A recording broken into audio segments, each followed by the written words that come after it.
Assalamu alaikum. Жети Doğan ынтымагы мына бул жерде Жети Өгүз району жана ошондой эле мына алайлык кылыч красавчик бизди алып алып жолго чыктык иншаллах. Мына Баткен аман эсен Кудай буйруса күтүп алыңыздар.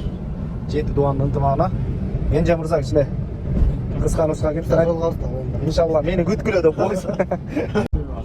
Мына ошондой туннелдин ичинде кетип баратабыз. Кудай буйруса кирдик. Мына биякта стена братан, баягы эле мачо жиберип баратат барыбызга. Ассаламу алейкум, кыргыз элим. Жети Doğan ынтымагы, мына Кудайым буйруса Жети Өгүз келип калдык. Адлет мырза жакшыбы? Мына оштук досторубуз. Азыр учурда мына кафеге киргизип кирип баратабыз. Иншаллах мына абдан жакшы, мына военный досум. Сый урматын көрсөтүп, мына Ысык көл жааматы, мына спортчиктер кетип баратат, алда жүгүрүп. Мына Кейшан мырза азыр учурда кекиликте. Бөдөнө шорпо заказ берип азыр таң калыштуу жеп отуруда мына. Идиште бир шумдукту керемет экен мына. Берки бөдөнө жүгүрүп атат чата. Мына досторду эме реакциясын байкап койгула бул жер.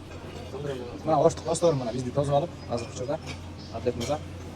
Мына Кудайым буйруса биз Жети Doğan ынтымагы Ысык көл жааматы азыр учурда мына оштон досторубузду тосуп алып бүгүн күндөрдүн эң улуусу болгон жума күнүндө мына Сулайман тоонун жанында келип ушул күндү насип кылган Аллах Таалага миң мертебе шүгүрлөр жана мактоолор болсун.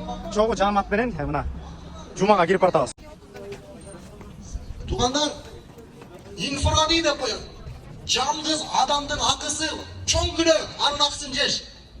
Жамаат иштимагый деп коет. Көпчүлүктүн акысын жеш, андан чоң күнөө.